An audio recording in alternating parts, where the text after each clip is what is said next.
Les amis, bonjour et la bienvenue dans cette vidéo exclusive où nous découvrons ensemble, en première européenne, la Lotus Emea.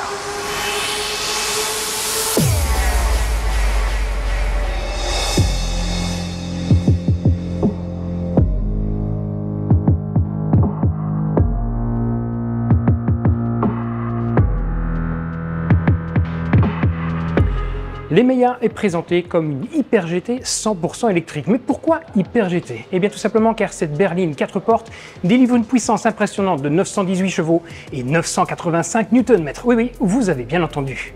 Pour cela, Lotus a équipé l'Emea d'un moteur synchrone à aimant permanent sur chaque essieu, avec une transmission à double vitesse sur l'essieu arrière pour garantir des accélérations fulgurantes.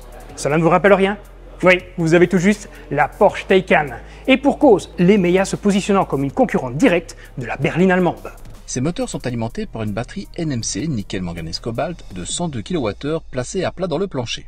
Cette batterie de 800 volts, véritable cœur de la voiture, permet une recharge rapide jusqu'à 350 kW, soit de 10 à 80% en seulement 18 minutes. Selon nos informations, cette batterie produite par CATL utiliserait la technologie Kirin 3, offrant une densité énergétique de 255 Wh par kilo. Cela représente un poids d'environ 400 kg pour cette imposante batterie, permettant à l'Emea, dans sa version la plus performante, de parcourir 520 km avec une seule charge. En termes de performance, l'Emea peut atteindre les 100 km/h en moins de 2,8 secondes et à une vitesse maximale de 256 km/h. Lotus n'a clairement pas fait de compromis sur les performances. Mais qu'en est-il point de vue du design ? Il est indéniable que l'Emea partage de nombreux traits avec son grand frère le SUV l'Elettré, que nous avons découvert d'ailleurs au salon de l'auto de Bruxelles. Je vous invite à aller voir la vidéo. Seuls les phares avant présentent une légère différence avec deux feux en forme de L ici au niveau de la face avant.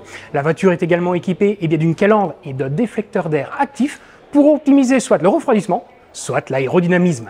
De côté, l'Emea affiche une identité distincte avec une ligne de caisse qui vient onduler sur le côté de la voiture, mais également une double ligne qui vient ici creuser la portière pour lui apporter un caractère plus sportif.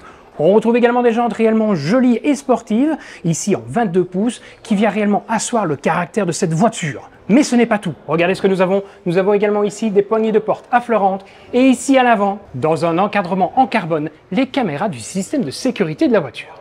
À l'arrière, le design reprend l'identité introduite avec l'Elettré, notamment avec cette bande de LED qui parcourt tout l'arrière de la voiture. On retrouve également un extracteur d'air actif et un imposant aileron, ici, qui fait plus de 30 cm de large et qui vient produire un appui de 215 kg sur l'essieu arrière. Bon, maintenant, passons à l'intérieur car là, il y a plein de choses à dire. La première chose que l'on ressent lorsque l'on monte à bord de cette Emea, c'est de l'émerveillement. Même si Lotus a repris le tableau de bord et la console centrale de l'Elettre, il faut reconnaître que ça en jette.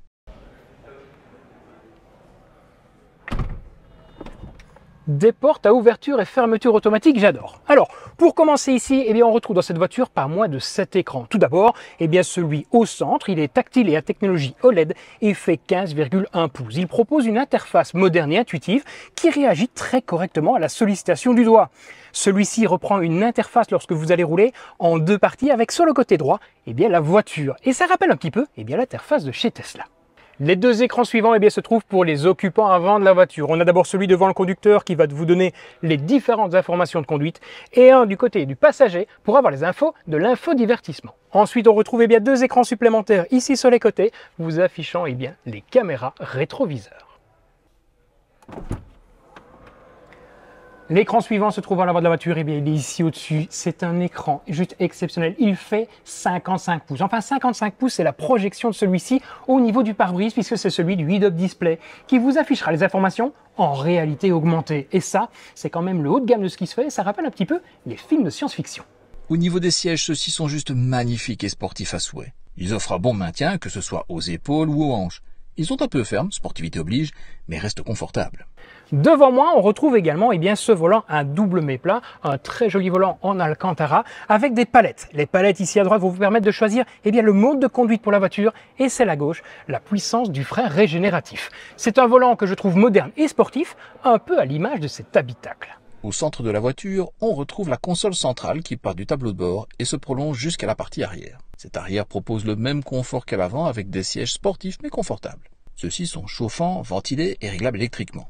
Présenté avec l'option 2 places, une version 5 places sera également disponible. Il ne faut pas non plus oublier le toit panoramique occultant électriquement et qui offre une belle luminosité dans cet habitacle. La seule chose qui changerait, eh bien, c'est l'espace à la tête dans cette voiture. Je pense qu'à partir d'un mètre 90, 92, eh bien, vous viendrez toucher ici l'Alcantara, sauf bien sûr si vous redressez légèrement le siège puisque ce toit panoramique offre plus d'espace. La qualité des matériaux est également un gros plus de cet habitacle avec du cuir nappa, de l'aluminium, du tissu recyclé à partir de chutes de textile ou encore de l'Alcantara. Tout cela vient placer Lotus et son Emeya dans la sphère du haut de gamme automobile.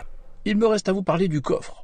À l'arrière, la voiture propose un espace de chargement de on ne sait pas combien de litres, mais qui s'avère très pratique avec son grand rayon. On retrouve également un sous-coffre plutôt pratique, même si je préfère placer mes câbles de recharge dans celui de l'avant. Ce dernier, dont on ignore encore la contenance, propose un couvre-bagages garantissant son étanchéité. Parlons maintenant d'un point très important, le tarif. Prévu aux alentours de 100 000 € d'après nos estimations, la version R de 918 chevaux devrait avoisiner les 140 000 à 150 000 €. Un tarif extrapolé de celui de l'Elettré puisque Lotus ne communique pas encore dessus. Concernant les disponibilités en Europe, l'Emeya, qui sera produite en Chine, arrivera en concession en 2024, avec très certainement les 3 mêmes versions que son grand frère le SUV, à savoir la version de base, la S et la R.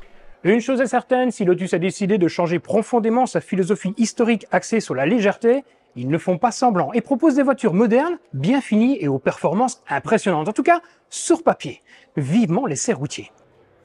Je vous remercie d'avoir regardé cette vidéo et je remercie également Lotus Europe de nous avoir conviés ici dans leur tout nouveau magnifique showroom parisien pour une session privée avec l'Emeya. Merci à tous et à très bientôt pour une prochaine vidéo. Et surtout, n'hésitez pas à vous abonner. Allez, bye bye!